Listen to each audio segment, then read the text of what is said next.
Hi everyone, welcome back to the next video on this channel where we are discussing about Orchestrator. Recently, I was being approached by some UiPath aspirants who wanted to understand what exactly is Orchestrator, why Orchestrator is important, what are its capabilities and its feature. This video is a Zoom recording of the same session. In case if you are a beginner and wanted to understand what exactly is Orchestrator, this video is for you. In case you also want to have such live conversation with me in any of the topics of UiPath, feel free to drop me a note on the email ID which is mentioned in the description and I shall get back to you. Coming to the channel for the first time and haven't already subscribed, please consider subscribing to the channel so that you get the latest videos on time. Having said that, let's get started. Okay, so today we are going to discuss about Orchestrator. We are going to see what exactly Orchestrator is, why do we need it, why do we have this guy actually, and what is its importance. Okay, so whenever we talk about there are three things which come in picture. The first thing is this guy, which is called UiPath Studio. This is the tool who is responsible for writing the code, and which we have been seeing in the previous videos and the previous tutorials also, that yes, here this is the place where we write the actual code. Now whenever the code is done, we have developed the code entirely, the code is working on my machine, somebody should be there to execute that code. That somebody is no one but this guy, which is called UiPath Assistant. So UiPath Assistant is an exe which is installed on the machine. Whenever there is something which I run from the UiPath Studio, this guy actually triggers it. Okay. Now there is third component which is called the UiPath Orchestrator. Okay. So UiPath Orchestrator is an application which is again provided by UiPath, and it's a web-based application. When I say web-based application, we have to access the orchestrator via the this URL. Now the orchestrator has a mobile app also. You can always access this orchestrator via your mobile phone. It is just an app. You have to install it and you can control all of the things which you can do from the orchestrator. Now the question arises, why exactly we need orchestrator? So for example, I am in my UiPath Studio. Let me open a main workflow, and now I have completed the automation. Now let's say my simple automation is just I have to print a message, or it can be any complex automation. As of now, let's say this is a simple automation where we are just saying, let's say I'll just use a log message activity. Okay, and I'm saying that just giving a message to the user. Okay, info, and I just give here. Okay, now this is a simple automation. It may be as complex as an REFramework or anything. So when I run this automation, I am able to get my output here. Okay, whenever we write an automation, right, we are not writing it to just to execute on my machine. We are writing it for any customer, we are writing it for other business users, and we are writing for the multiple business user to use this process simultaneously. Now this automation which I have written is available on my machine. If I want to run it on any of your machine, let's say I want to run this automation on Amit machine, how will I be able to deploy this thing to Amit machines, right? So I should need a server, I should need an application where I can actually deploy this robot. Once the deployment is done, I required a centralized thing to manage. Today only I have one automation, which is this one. Tomorrow my automation increases from 1 to 100. I would require an interface where actually I can go and manage all my robots. Okay. I would require an interface where I can actually see how many attended robots I can have, how many unattended robots I can have. I would require an interface to manage that which process should run at 8 a.m. in the morning, which one is a weekly process, which is a monthly process, which is a daily process, what time they are running. I would require an interface to check the logs. Okay, so let's say today I have this automation and this is an unattended automation. This is working in some different environment, in some client environment or customer environment, and I do not have access to that one. How, as a support or a technical person, I would know that what my robot is doing? I would need to see the logs. I would need to see the execution. So for that, UiPath has something which is called this guy, which is nothing but the orchestrator. As we have told that it is a web application. How do I access it? So the place where you have sign in, so you just have to go to cloud.uipath.com. So if you are using the community edition, as of now we are all in community edition, so we just have to navigate to cloud.uipath.com, and the first option here, which after the home, which is orchestrator, and you should be able to see this guy. Now whenever you go to an enterprises, there you would not have this cloud.uipath.com. In companies, you would have a separate instance of orchestrator. This would be www.company.name / some development environment, some production environment, some testing environment, or some testing orchestrator, I would say. And but the look and feel would be exactly the same. Okay. Now orchestrator comes in two flavors. One is the classic folder and other is the modern folder. So what you are looking on the screen as of now in the community edition and in most of the enterprises now, you would see something which is called the modern folder. Now, what exactly orchestrator can do and why do we need it? First of all, it let you to manage, okay, the creation of the robots. Okay, so if you will see here, if today I am a company and I have to buy some licenses, so whenever we are running any robot on any machine, we require license. This guy is connected to my orchestrator and this is using an unattended license. Tomorrow I have a requirement to buy and procure more licenses, 15, 20 more licenses. How would I know? Where should I manage it? So I will come to my orchestrator. I'll go to the licenses, and if you see here, there is something which is called license key, right? So I would go to UiPath, I will purchase the license key, I will import the license key in my here, and as of now I have one unattended license. If I have the license key of 15 unattended license, I'll just import the key here and I would get 15 licenses, right? So first thing is orchestrator let you to manage the licenses. Okay, this is the place where you will do the licenses. Once the licenses are here, you will do the license allocation from here, that which machine I should give an attended license, which machine I should give an unattended license, and so on. Okay, so that all the license management, everything would be done by this orchestrator. Now that is the first thing. Now once we have the licenses, we have the machines, right? Now how would this orchestrator know that which all machine I have to run this process? I cannot run automation on any machine. For that, I would have to first of all add the machines to the orchestrator. So where I can do that, I'll just go to the tenant and you can see there is an option which is called machines. So this is the place where you are going to add all the machines in which your automation should execute. So for example, if you are working for a company and your company has dedicated 20 machines, 20 systems for you, that okay, these are the 20 systems we want you to run the automations. Those 20 machines would be added in the machine tabs here. Add new machine, you just provide the machine details and this thing is done, right? So we just have to provision the machine. That means adding of the licenses, adding of the machines, everything will be taken care by the orchestrator. What else? Whenever we have written this process, right, now if I just simply go and click on the publish button, this has an option to publish it to orchestrator. So when I click on publish, now this packet is being published to the orchestrator. The package name is load the queue. Okay, now how would the orchestrator know that where I have to run that packet, which robot it is associated, is it an attended, is it an unattended process, which machine I have to work on, and all those things. So what happens whenever we publish anything from UiPath Studio, it just go and lands into this thing which is called packet, right? So packet is something which the UiPath has received and it is just put the packet here. See, load queue, it is just a few seconds ago and it is just lying here.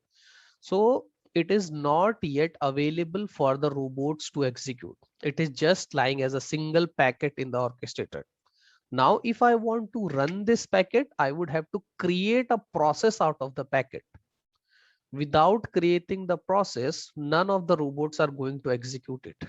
So to execute any packet, from the orchestrator, we are required to create a process out of the packet. How do I do it? I'll simply go to any one of the folder. Now, if you will see here, there is something which is called process. If I go here and I cannot see the process, right? So I just simply have to go here, add the process, select the package. Now it is asking me to select the package which I want to create, right? So I just simply select load queue. Now if I click on next and I can click on this, all these details, fill up all these details and hit create. That means now I have created a process out of the package. This process can now be taken by the robots. I can schedule a trigger on it. I can schedule a job. I can see the logs and all of these things is done, right?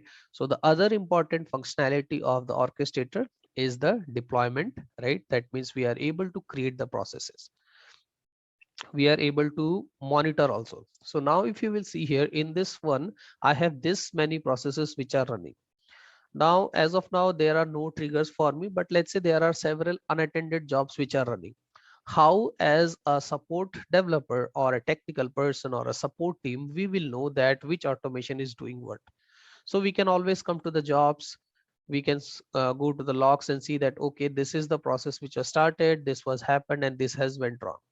So now this is an happy automation, but when you go to the real time, there would be large and whole lot of logs. So you cannot every time go to the machine, you can see the robot what it is doing. So orchestrator will also help you to the monitor. Monitoring also means that not only monitoring the processes but also monitoring the machines. As of now, I am connected to this tenant. In my tenant I have these machines, right? And all of these machines and robots, if I just talk about robots, right, I can see that I have this robot and the status of the robot is available. Sometime what might happen that if I just open the machine and my 20 machines which the company has given to me are not, out of the 20, 15s are disconnected. There is something happened where wrong with the machine and the 15 machines are not available. So that is the place where I would have to raise a flag. I would have to go and switch the robots. I would have to do XYZ stuffs, right? But how would you know that the machines are down? There should be some interface, right? So that interface is orchestrator. It let you to see the status of the robots, let you to see the status of the machine, packages, audits, and all those things. Okay. So first functionality is the license management. The second functionality is you can provision the robots, you can create the robots, you can build the robots, assign the robots. The third one is the deployment. It helps you to create and process out of the packet. That means you can deploy the process. Once you have deployed the process, you can now create a job, you can schedule it, you can do all of the things, right? Configuration. Configuration means how do I want to run this robot? Do I want to run this robot in attended mode, unattended mode? How many assets I require? All those things are controlled in this single place. Queues. So queues we have seen whenever we are working in the REFramework, right? So we have managed to create this queue. Last time we have seen that we are able to use this transaction. All of this queue management thing is again done by orchestrator. Logging is an important feature of orchestrator where for all the processes, whenever you create the logs are visible in the orchestrator. So that's where you can always come to orchestrator and see that how I can go forward. The other thing is it is a centralized point of communication for the third party solution or application. Now, what does it mean? Tomorrow, if I have to connect my automation to, let's say, storage buckets of Azure, how can I do that? I'll just simply come to my tenant. I'll go to the storage bucket. I can create a storage bucket here, Azure, Amazon S3. I can always go and integrate it to the all these guys.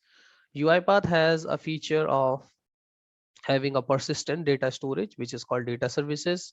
We have UiPath apps, we have UiPath AI, ML, all those connections, all the connection to the UiPath apps, data services, all those integration thing will be managed by orchestrator. All of these are available here. But if you want to do anything on the third party solution or any third party application, example this, we will going to use the orchestrator, right? So this is a centralized web application. You can say that this is the guy who is responsible for managing your entire automation fleet, right from the buying of the licenses to the creation of the robots, deployment, taking care of the logs, taking care of the assets, machines, everything, and also integrating to the third party services. So that is why orchestrator is important, right? And this is the things what we do in orchestrator. And also, as I said, you always have a web app for this, so you can always have a mobile application for orchestrator. In the mobile application, you just have to connect to this one, and you can always start, stop, see the logs, all the processes. You can kill the processes, start the processes from your mobile device also. So that way you don't have to rely on this one. Like, okay, a question to you guys: do you think that the development, the testing, and the production orchestrator should be same, or it should be different? What is your thought? It should be different. It should be different, right? Okay, Yeah. one more question: do you think that everybody should have the same kind of access to all the orchestrator, or there should be a No, restricted access? restricted. Right, so that is the Yeah. same which comes from all the programming world and other technology, right? Yes. Similarly, here also we have something which is called the users. Okay, so let's say tomorrow I want to onboard more people to my orchestrator. I can always go and add the more users. Now as I'm adding the users, I always have to give them privileges. I cannot give the license removal and adding permission to everyone. That That's what admin admin. rights, right, that admin rights should be stick to someone. I cannot give editing the machine packages to everyone, right? I cannot give permission to connect to the credential stores to everyone.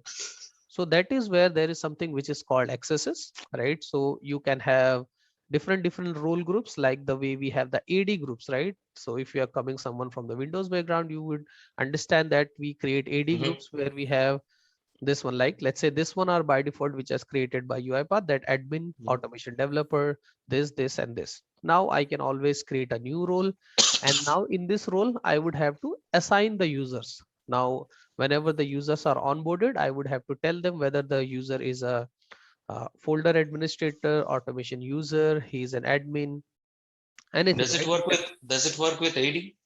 Yes, it works with AD, right? So as of now, when you are logging to the orchestrator, you are providing a user ID and the password, right? So Okay, to the whenever you, domain. Okay. yeah, whenever you go to the enterprise, you will have to just uh, click on the orchestrator URL, and it will directly sign in with your AD credentials. It definitely Okay. works with Okay. AD, right? Right. Yeah, that's the way it should be. Yeah. Right.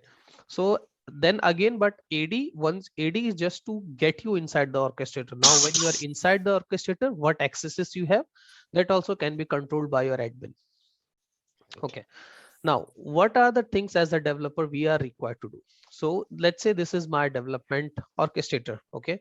So in the development orchestrator, what I can do? First of all, I can always, once my development is completed in my UiPath Studio, I will just simply go and publish this packet to the orchestrator. Now, if you notice, whenever you deploy and any new packet to the orchestrator, it will give you the current version and it will give you the new version also. So this is just a version maintenance which is done by orchestrator. So this current version is 1.0.1 and this is 1.0.2. If I click on next, if I click on publish, now my packet will have 1.0.2. Now a question to you guys. Do you guys think that orchestrator should automatically upgrade it to 1.0.2, or there should be a manual intervention? What do you guys say? Uh, yeah, there should be a manual intervention And why do you think so? because the version got updated, so Right. that should be get approved. If Yes. by mistake, if something happens, right? So Yes. the Yes. package will get changed. Absolutely correct. Right. So what happens whenever you publish a new packet to the orchestrator? So first of all, orchestrator is not automatically going to upgrade, because chances are there that there is a stable process which the customer is using. You have just done a small fix, or by mistake you have done some code changes and you have just deployed, and orchestrator if automatically upgrades it, it fails the processes, right? So what happens, right?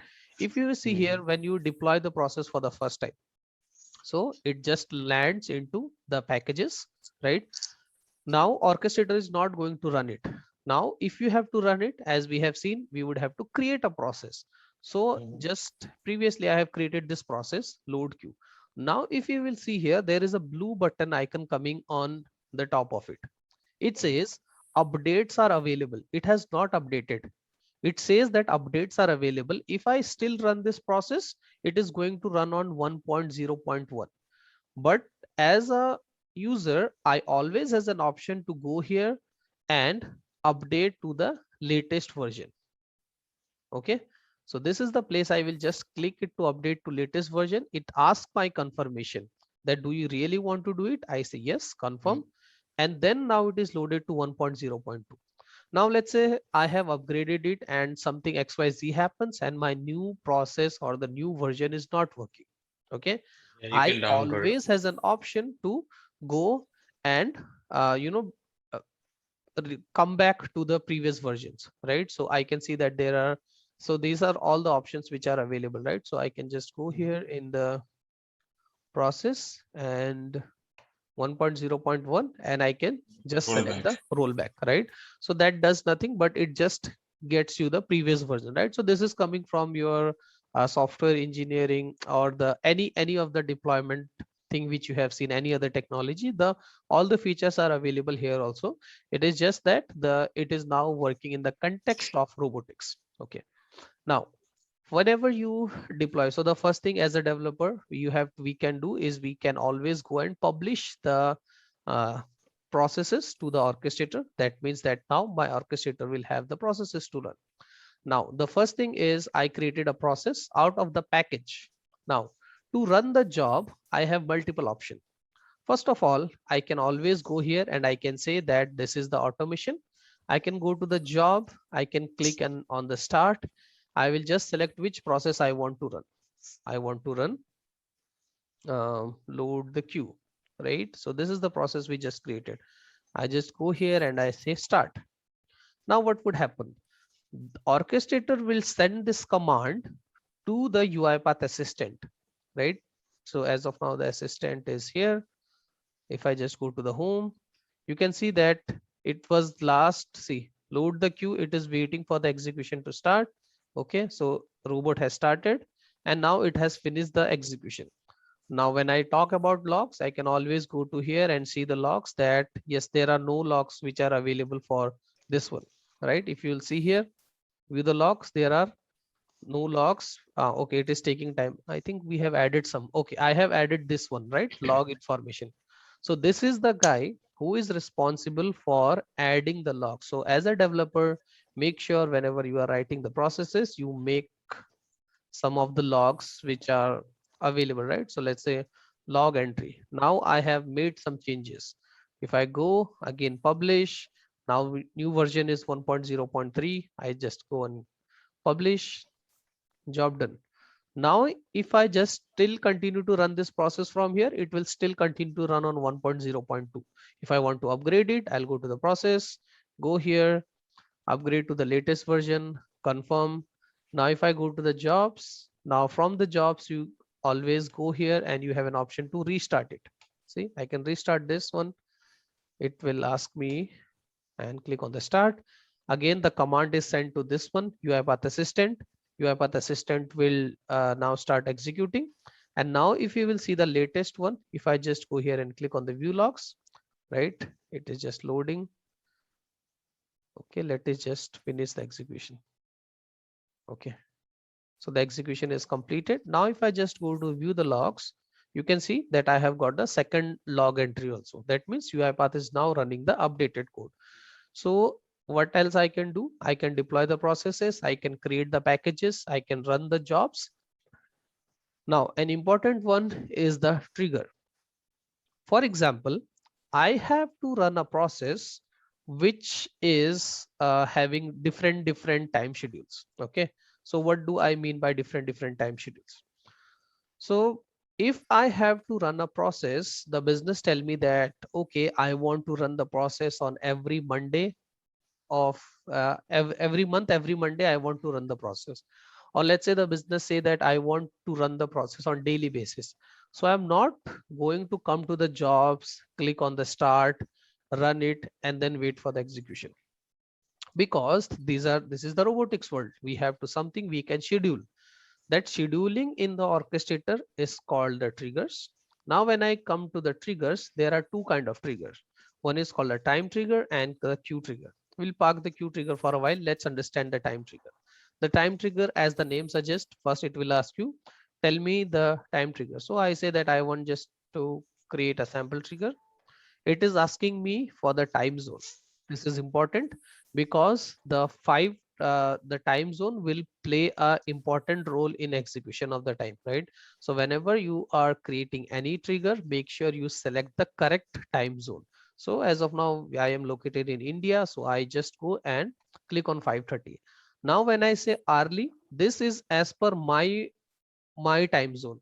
It would not execute at your time zone. You may be at US, Abu Dhabi, anywhere, right? But if I want to schedule this as per the customer timing, make sure you select the correct time zone.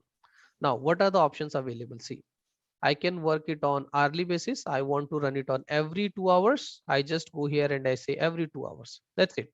I want to run it on weekly. It will ask me on which day of the week you want to run, and which day at what time. That's it. Self-explanatory. Monthly, every fourth month, every third month, every 12th month, on every Monday at this time, at this hour. Weekly, daily. Let us try to do something. We will just select a sample trigger. In the process, we will just select the process which we have just created, right? So the process was load the queue, right? This one. Now let us try to schedule this process in India time and every 1 minute. And I just go and click on add. Now what happens? If you see here, a new trigger is created, which is having an alarm clock type of something, and it is green. That means it is enabled. Now it is saying that it is going to execute in every minute. Now if I go to the jobs, you would see here as of now, this two we have just triggered manually, right? I have clicked it from here. If you will see here now, this one is automatically executed and completed. If I go to the triggers now, the trigger is again saying that I will execute in a minute. So that way I can actually schedule the processes, and all I have to do is I just have to go to the jobs and see that which all processes are running or not. So if I just go and click on refresh, I can see still the 1 minute is not completed. We have told this guy to run on every few minutes, sir. So it says that next run is coming in few seconds. It will show you the time also, that yes, this is the time it is going to run at 9:11. So it's 9:10. If I go to the jobs again, you will see as of now I only have 3 entries. But once the trigger is executed, so this trigger will now create a job. It will come, it will make an entry here, it will it will send a command and it will execute. We'll just, let's see how it behaves. Okay, so I can see it is again sent and the job was successful. Now if I go to the triggers, it will keep continue running. So what all options I have in the triggers? I will go here. I can disable the trigger. I can remove it. So if I just want to disable it, I will just go and click on the disable. Now this trigger is disabled. I want to re-enable it. I can enable it. I want to permanently remove it. I can always remove it. I always has an option to edit and all of these things, right? Whatever the create, edit, retrieve, create, edit, delete, everything you can do with the triggers. Now in the jobs, jobs is a page which will have all the details of the processes wherever it was executed. So if we will see here, I can always run the process from the UiPath Assistant. So this was the process, load the queue. If you will see here, I have 1, 2, 3, 4 entries here. If I just go here and say click, right? Now you see that the command is again sent to the orchestrator and it is completely executed. So the jobs is the pane where exactly it will have all the details of the process. So what does it say? Let's try to explore. There was a process which was called load the queue. You have executed on this machine, right? This is the host identity. That means this is the user who was currently logged in and he has executed it. Now, if you see here the job type, I just triggered the process from here. That means I have done an attended thing. So that means it was an attended and all of these were service unattended. Now this is the runtime licenses and all. What was the status? Was it success? Was it failed? This is the priority. And the important one is this one, start and ended. It will have the timestamp for you. If you want to see the exact timestamp, you just have to over here. You can click on this I button and it will give you the exact timestamps also.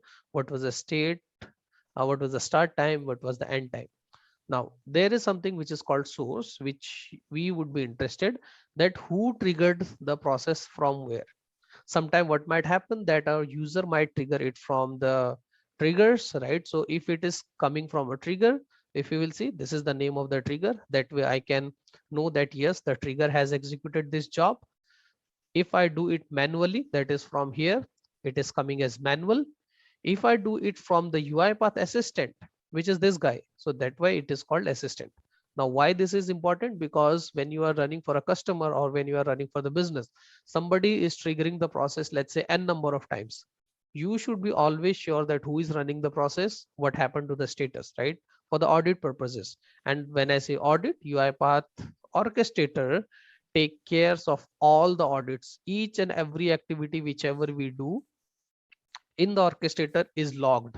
Okay, so see, this is where I can just go to the tenant and somewhere I can see the audit, right? See, all the activity whichever we are doing are getting tracked in the audits. So this is important to from the compliance point of view, that which user is doing what, right? So you can always have a filter, you can always have options. Here I can just search that which all let's say triggers. So I can just search a trigger, so I can see that I have created the trigger, I have disabled the trigger 3 minutes ago. This was the user, this is my email ID, and that way you can export it, and all of this thing is available in the orchestrator. Okay, so triggers is something which you can always create processes, jobs, triggers, and for all these jobs, whenever you see, you would have something which is called the logs. So the logs is something which we have been seeing. So as I told, you can always have an export to the logs. It will export this thing to a CSV. You can drill down and say, so when you run a process which is a transactional process, and let's say 1500 2000 transactions are running, out of the 2000 transaction, let's say 5 transaction got failed. How would you know which 5 got failed? You can always come to here, export the logs, check in the logs, do a Control+F, search for the error message, do your analysis and get the details out of it.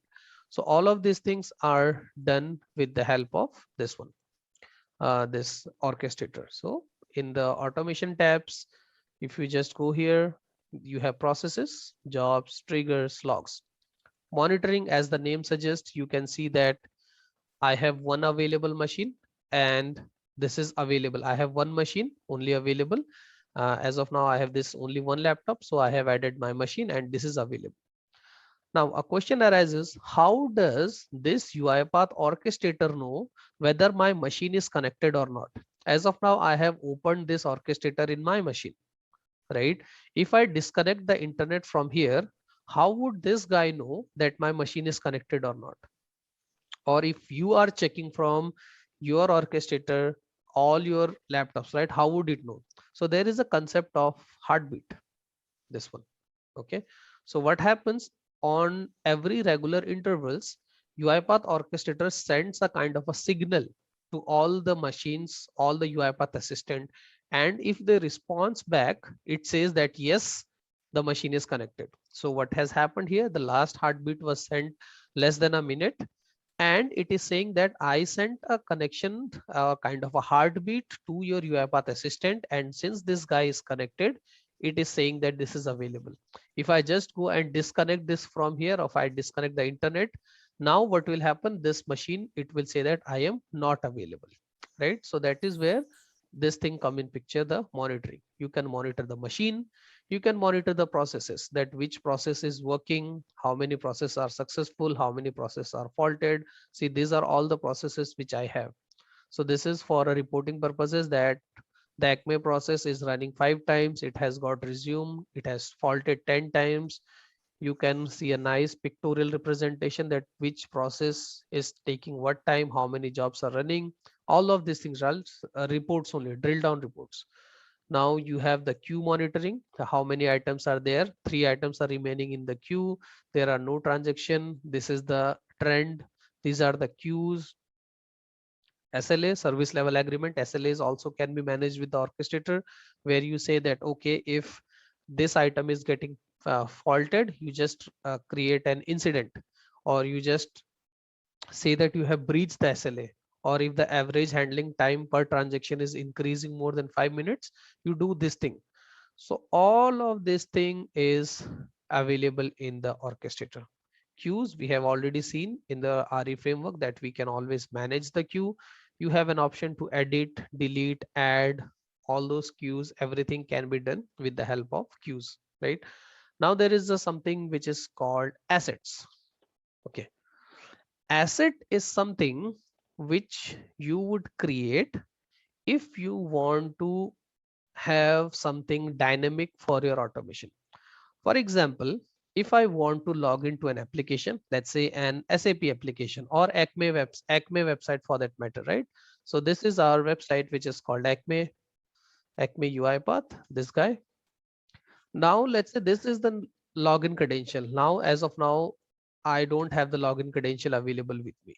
When the customer creates it, where you are going to save the credential? Because you should store it at some separate or some secure place. You cannot store it in a config file. You cannot store it in a notepad file because it's a credential.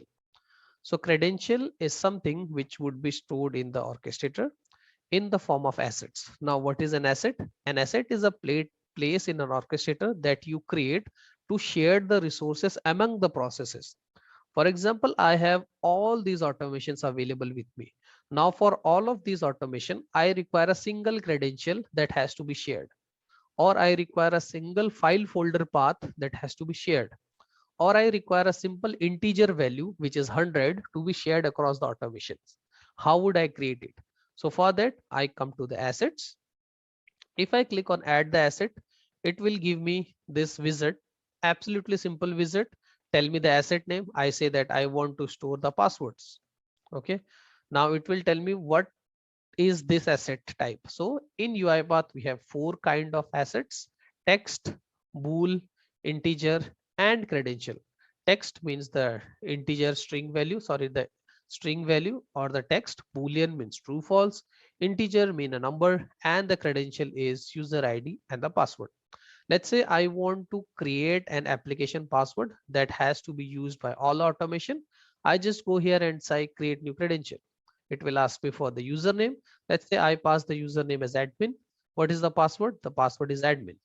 Now, while creating the asset, I can see that yes, I have given correctly. As soon as I hit on the create, now you see that the password asset is created, right? This guy we have just created. Now, just now I have created it, and if I myself go and click on the edit, I do not have option to see the password. See, this is the kind of feature or the security feature which is provided. You always has an option to edit the password. I can change it from admin to admin1 update, but I do not have an option to see the existing password. So orchestrator assets are AES 256 encryption technology they use, right? So that's where the orchestrator credentials are secured. See, I cannot change it. Always is an option to delete it. I can edit it, but I cannot see it, right? So some more example of hazard. So for example, there is an email address for all these processes. Whenever there is a failure, I want to send an email address to the support team. Now the support team email address is exactly the same. So how you are going to configure it? And let's say the support team members are coming, going, right? So what happens? I create an asset here. In the email address, I put the email address. Tomorrow Mukesh is not available. I'll just remove this and I put someone else name. I just remove, I can add. So that way I do not have to touch the processes. And what happened inside the process? The process would be just referring to this one. How do I do it? So for example, if I have to use an password, right? So is an asset. So I just go here and say, if I want to use any asset, say get asset, drag and drop it here. It says give me the asset name. I say the asset name is Acme URL. Use it here. What is the value? I create a variable called str underscore, let's say URL. Okay, that's it, as simple as that. And now if I just go here and I say just use a message box to print this value, I go here and I say message box, and I just say whatever the output you get, you just print it in a message box. Go here, run the file. Now what would happen? In my automation, I should get this value, which is acme test dot c acme test dot UiPath login. Now I have an option to use it in the further part of the automation to log in, to do all the other things, right? So that is where if you want to share something you across the automation, keep it something centralized apart from the config file, you store this thing in the assets. Now it is a very good place to store the credential, because you should not store the user ID and the password in some text file, notepad file, excel's config file, right? It should be in some secured place. So that secured place is nothing but the asset, right? So four kinds of assets we have. I'll just repeating: text, boolean, integer, and credential. And orchestrator again help you to manage these assets also, right?